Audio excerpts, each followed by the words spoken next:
L'échiquier international, soyez les bienvenus. Liban, des frappes sionistes dans la journée ont fait 11 morts, dont des femmes et des enfants. Le bilan le plus meurtrier depuis les accords conclus en juin, qui avaient vu une baisse des confrontations entre Libanais occupants sionistes. Accord qui doit apparaître aux yeux de Libanais boniment, eux qui ont été réveillés à l'aube par d'intenses bombardements ayant ciblé des maisons dans les régions sud, comme la ville d'Ansar ou Dar al-Zahrani. Cette escalade n'arrive pas à n'importe quel moment pour l'officiel criminel de guerre Netanyahou. En ciblant des civils et élargissant le cercle des zones visées, c'est surtout donner des gages à sa politique intérieure et servir des objectifs électoraux pour les échéances d'octobre prochain. À se demander à l'heure actuelle si la question du désarmement du Hezbollah est toujours de rigueur pour les autorités de Beyrouth, comme ce fut demandé il y a quelques semaines. Parlons-en, à tout de suite.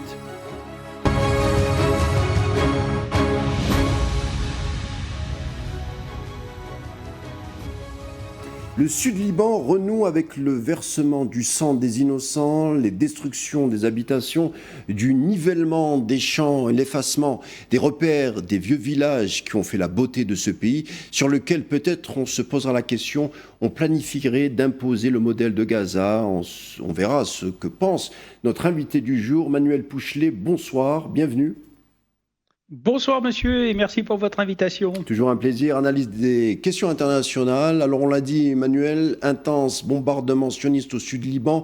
Il y a eu plusieurs morts. C'était il y a quelques semaines, mais il semble loin. Les fameux accords de juin, on le rappelle, les accords du 26 juin signés à Washington entre le Liban, l'entité sioniste et les États-Unis.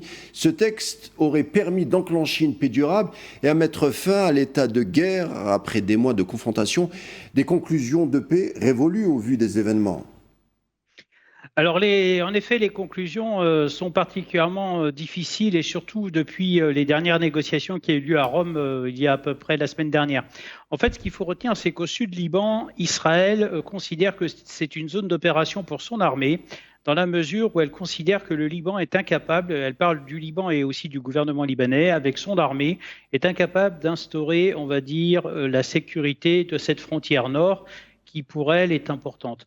En ce qui concerne le Liban, ce qu'il faut retenir dans cette région du sud, il faut savoir que ces dernières opérations israéliennes ont fait bouger environ 1 million de personnes. Imaginez, c'est un quart de la population du Liban, avec bien sûr tous les risques. Parce que ce qu'il faut comprendre dans cette région si particulière du sud Liban, vous avez plusieurs communautés qui cohabitent et qui vivaient en bonne harmonie, si je puis me permettre. Mais en même temps, depuis l'intervention de l'armée israélienne, il y a d'autres enjeux. Alors, ils parlent, bien entendu, vous vous doutez bien, de leur sécurité, mais c'est que derrière cette région, il y a aussi d'autres enjeux différents. Je pense notamment aux ressources naturelles, l'eau, qui déjà du temps de l'occupation israélienne dans les années 80 et suivantes ont été au cœur des enjeux.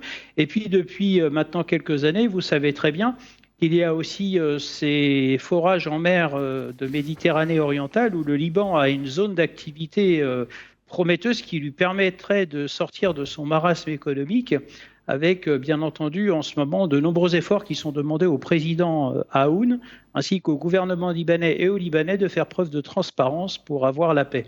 En ce qui concerne la folie guerrière des Israéliens, elle s'explique dans la mesure où ils ne reconnaissent pas du tout le Hezbollah et font donc des opérations fratricides et condamnables, puisque, je le rappelle, de nombreuses exactions ont été relevées et à ce sujet, les enquêtes sont menées sur le terrain, non seulement par les autorités libanaises, mais en plus. Depuis quelques mois, la présence du nonce apostolique à Beyrouth, donc le représentant de Rome auprès du pape, qui fait aussi état de ces constatations. Alors Pourquoi ? Manuel, Parce que on l'a dit, ciblage Oui. de maisons au sud-Liban, comme dans la ville d'Ansar et Nabatieh ou à Dar al-Zahrani, une dizaine de morts au moins, dont des femmes et des enfants, une douzaine de blessés. On parle ici d'une violation, d'une énième fois, de la souveraineté du pays par l'entité sioniste. Le Premier ministre libanais Nawaf Salam a lui dénoncé la mort de civils parlant d'une escalade. Pourquoi le Liban est ciblé à ce moment ? Pourquoi maintenant ?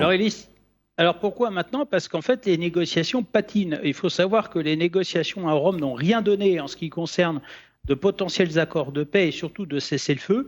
Mais en même temps, il faut aussi intégrer dans l'équation la présence de la FINUL, donc de la Force intérimaire des Nations Unies au Liban, présente depuis 1978, qui a un rôle en ce moment un petit peu trouble, tant du côté des Israéliens qui la condamnent pour son inaction.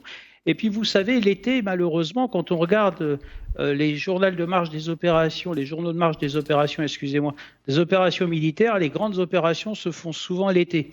Et en même temps, ils profitent aussi d'une forme d'affaiblissement, on va dire, du régime iranien, qui est le plus fidèle soutien du Hezbollah.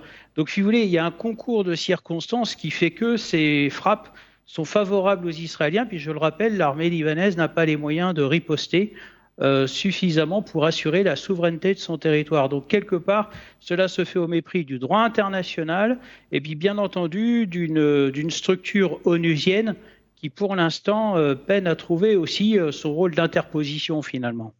Le Liban, on le rappelle, a été bombardé début mars déjà en conséquence Oui. du conflit entre l'Iran et l'axe Washington, l'entité sioniste. Le sud-Liban a été occupé d'ailleurs avec 4300 morts libanais au moins. Avec cette Oui. présente agression sioniste, la perspective est à placer aussi sur des objectifs électoraux sionistes avec Netanyahou qui doit satisfaire d'une certaine manière l'extrême droite, son aile à droite toute, à l'approche des échéances en octobre, étant donné que le ministre Israël Katz en lice également a comme argument de campagne, son équipe en tout cas, diffusé une vidéo de bombardement sur des habitations, que ce soit en Iran, au Liban, même en Palestine occupée. Sous le ciel sioniste, les candidats ne promettent pas de paix, des jeux, du pain ou construire des écoles, mais promettent plutôt de provoquer la mort.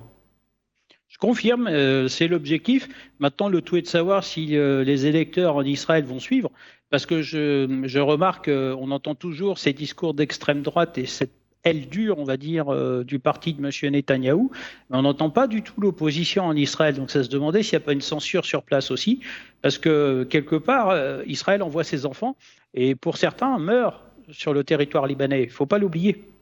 Les Israéliens tentent de mener de front, si vous voulez, les opérations au Liban, en Syrie, mais aussi maintenant en Cisjordanie et toujours dans la bande de Gaza. De toute façon, à force de mobiliser, on va dire, ces jeunes gens, parce que ce sont des jeunes gens, de toute la population israélienne se doit de réagir. Mais vous savez, le Premier ministre est particulièrement déterminé, comme vous l'avez souligné. Il est en quête de résultats.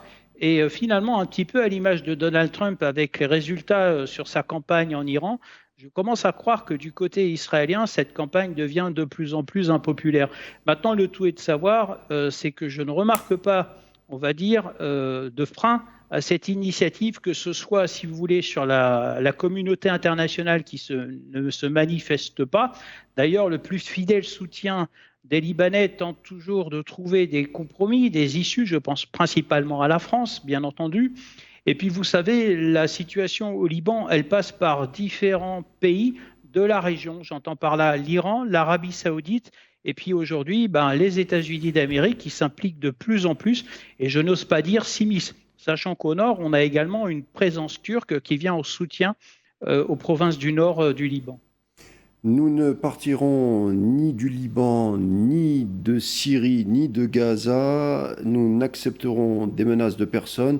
Dans le sud-Liban, nous avons expulsé 200 000 résidents et nous sommes en train de détruire jusqu'au sous-sol ce qu'ils ont construit. Déclaration hier matin du ministre sioniste Israël Katz, ministre de la guerre, sur une chaîne donc sioniste.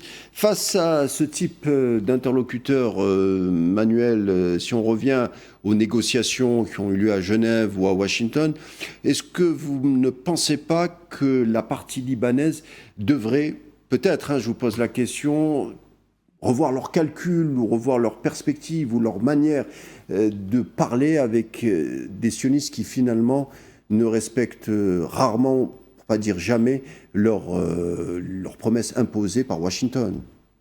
Alors en effet, oui, vous avez bien fait de le mentionner, ils ne respectent pas, et j'allais dire ne respecteront pas tant que le Premier ministre israélien sera en place. D'ailleurs, à ce sujet-là, le Liban, vous savez, est un petit pays quand on regarde sa superficie. Il est grand comme la Corse, si je prends l'équivalent d'un territoire français ou l'Alsace.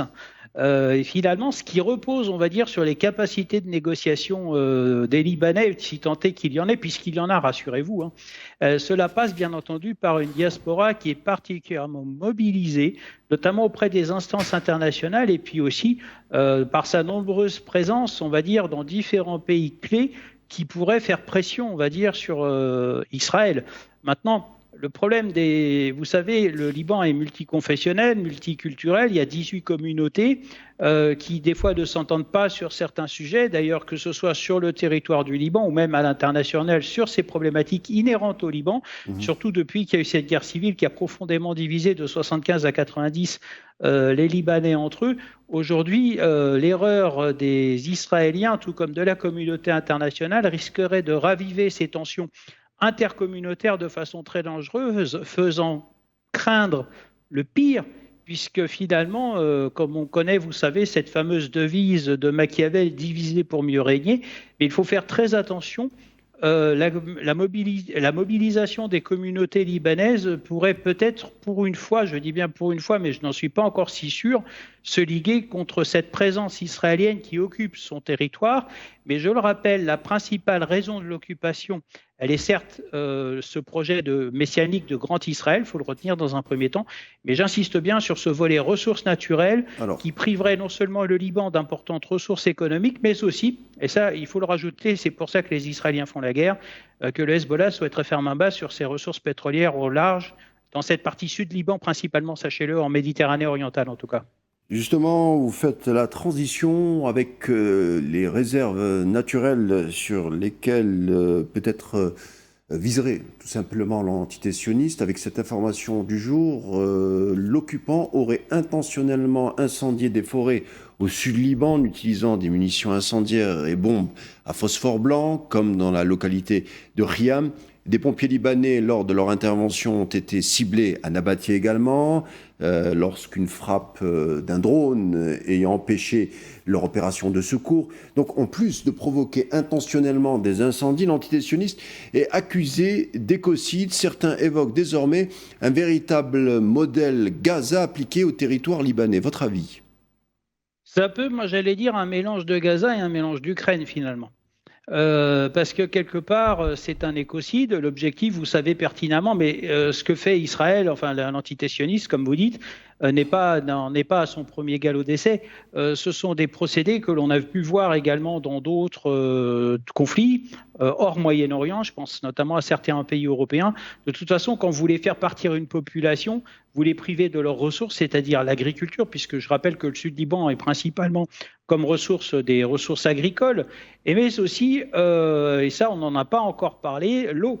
Parce que si vous polluez l'eau c'est la vie, comme vous dites. Et finalement, si la population n'a plus d'eau, elle part, elle quitte. Mais le problème, c'est qu'au Liban, comme je vous l'ai annoncé tout à l'heure, c'est un très petit territoire. Et si la population est chassée de son territoire, elle va créer des déséquilibres de présence communautaire dans d'autres territoires où finalement, je peux vous garantir que même sur Beyrouth, maintenant, il y a des quartiers qui sont interdits à d'autres communautés. Pourquoi ? Parce qu'ils considèrent que ces nouveaux entrants, ces nouveaux arrivants vont attirer avec eux la menace israélienne de frappes aériennes ou d'autres types de frappes. Donc, si vous voulez, ça va créer des tensions au sein des communautés libanaises sur le territoire.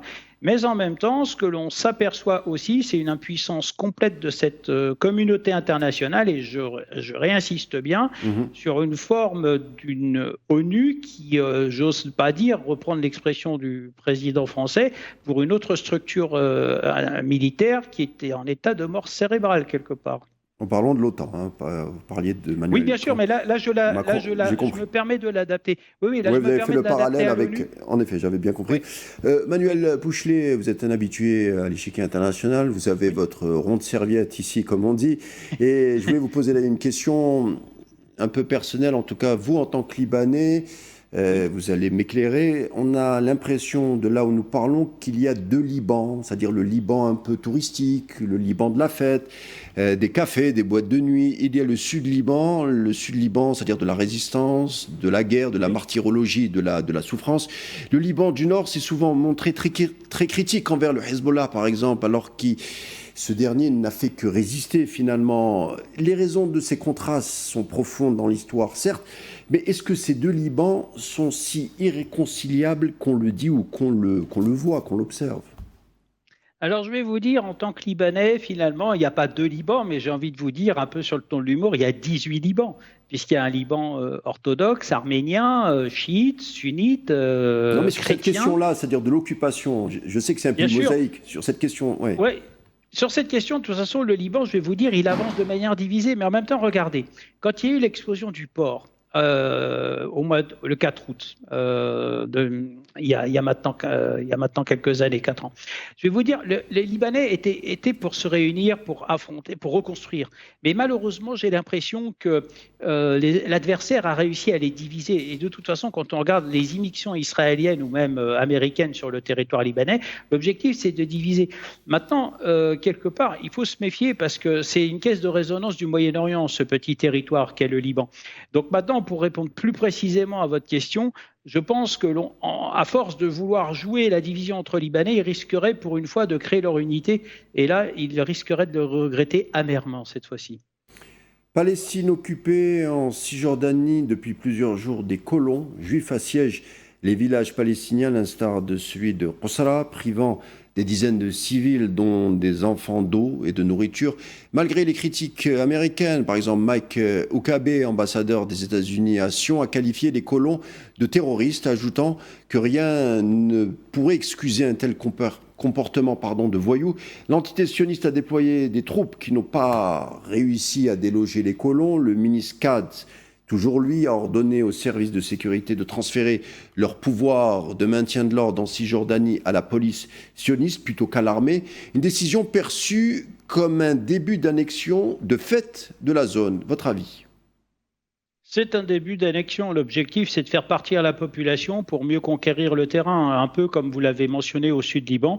Ils vont faire ce qu'on appelle la table rase, on va dire, en détruisant, d'ailleurs, c'est ce que l'on voit régulièrement sur les images à l'international, les cultures et les biens des Palestiniens présents en Cisjordanie. Et l'objectif, c'est d'occuper le terrain. C'est ce que font les colons israéliens de manière violente. Et bien entendu, comme par hasard, il n'y a pas de mobilisation réellement sur le plan international. D'ailleurs, regardez, les protestations américaines n'ont pas, excusez-moi, de réponse. Maintenant, est-ce que cela va servir de levier à Donald Trump pour créer de la distance avec son allié israélien? J'en doute, mais vous savez, si tant est qu'il y ait, vous savez, les élections de mi-mandat au mois de novembre et qu'il y ait un changement de majorité aux États-Unis, notamment à la Chambre des représentants, croyez-moi que la partie démocrate aura la même attention et le même regard aussi sévère sur ce dossier du Moyen-Orient, quelque part, et plus précisément sur cette occupation. Maintenant, qu'est-ce qui peut freiner, on va dire, le bras de M. Netanyahou? Je pense que la solution appartient à la population. Mais vous savez, il y a beaucoup de légendes autour de ce gouvernement d'extrême droite particulièrement violent et sanguinaire, où même finalement les instances internationales n'arrivent pas à lui couper la main, cette main meurtrière qui s'acharne sur les Palestiniens maintenant en Cisjordanie. L'objectif des Israéliens, c'est qu'il n'y ait plus de Palestiniens finalement sur le territoire de ce que vous appelez la Palestine occupée en tout cas. C'est la Palestine occupée, selon le mandat onusien. Oui, oui. Voilà. Oui, oui. Vous êtes un ancien militaire également, Manuel Pouchelet. Vous connaissez les questions militaires, vous les étudiez depuis pas mal d'années. Vous avez expérimenté la chose lors d'une ancienne vie, on va dire les choses comme ça. Et je voulais parler avec vous de cette espèce de crise psychologique qui traverse les Marines américains ou les marins américains. Il y a les deux sur le porte-avions du fameux Abraham Lincoln. Les hommes sont en mer depuis plusieurs mois, plus de 250 jours exactement. Ce porte-avions n'est pas conçu pour rester autant sur l'eau. En principe, il aurait dû faire escale régulièrement. Eh bien, faute d'escale, il y a eu des problèmes à répétition, des toilettes bouchées, la moisissure dans les douches, problèmes de nourriture, en manque de savon, de dentifrice, on manque de beaucoup de choses. Des marins, des soldats américains, on voyait d'ailleurs des photos à leurs proches des plateaux repas à moitié vides et moisis.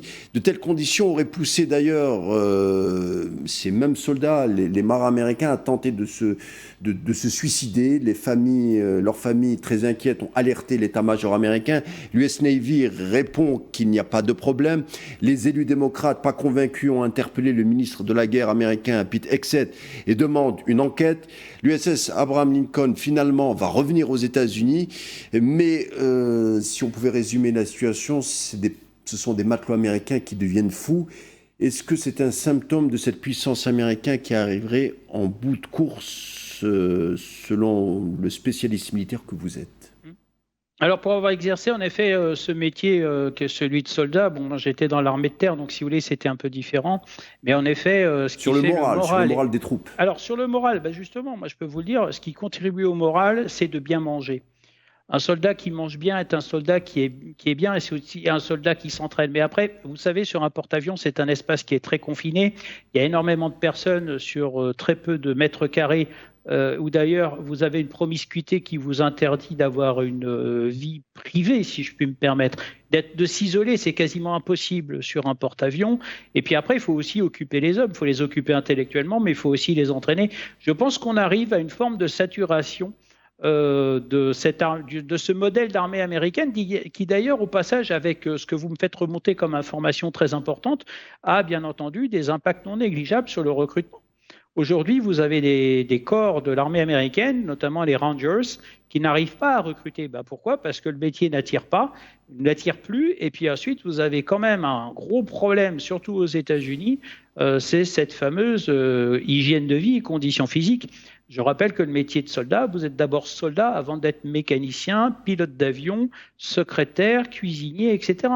Mais sachez une chose, c'est que cette opération, elle est aussi profitable au camp démocrate dans la mesure, comme vous me l'avez dit.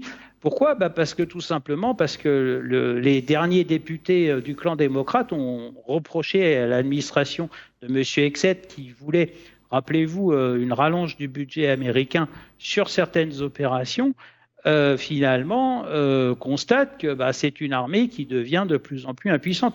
Le porte-avions dont vous me parlez, ça fait 268 jours qu'il est en mer, et finalement, ce qui contribue à la réussite des opérations, surtout à l'extérieur, là je vais parler, excusez-moi, peut-être un peu technique, c'est-à-dire cette capacité à se projeter à plus de 8000 km, c'est le soutien logistique. Il suffit qu'il y ait une rupture de ce soutien logistique, et finalement, cela a un impact sur le moral, puisque je le rappelle, hormis les emails maintenant qui existaient, il y a aussi d'autres types de connexions avec les familles. Et finalement, quand vous regardez, ce sont les familles qui ont tiré le signal d'alarme auprès des autorités américaines et qu'elles avaient tenté au début de l'étouffer, mais finalement, cela prend une telle ampleur que c'est impossible. Mais retenons une chose, au niveau de la classe américaine, de la population américaine, cette guerre est particulièrement impopulaire et elle est reprochée régulièrement au président Trump qui finalement n'écoute pas et on risque quand même de nombreux dérapages. Je n'ose pas dire d'insubordination, mais vous savez, le soldat, il est aux ordres, il obéit, mais il est capable d'encaisser, on va dire, excusez-moi d'être un peu maladroit dans cette expression, une certaine quantité de violence, si je puis me permettre. Mais attention, le moral des troupes, au bout d'un moment, il peut aussi se retourner contre un commandement qui finalement a peut-être un peu perdu la boussole. Je rappelle que quand vous regardez les opérations en cours au Moyen-Orient, les démocrates ont reproché à l'administration, et d'ailleurs cela a un impact non négligeable sur le commandement, il n'y a pas de planification, donc forcément, à un moment, j'ai bien l'impression que ça tourne rond aussi au sein des états-majors et surtout des décideurs. Merci, ce sera notre conclusion du jour, signé Emmanuel Pouchelet, analyse des questions internationales, entre autres. Merci Emmanuel pour vos éclairages et je vous dis à bientôt. Merci à vous et à très bientôt. L'échiquier international est fini pour aujourd'hui. Merci de nous avoir prêté attention. Bonne suite des programmes sur L24 News et à demain.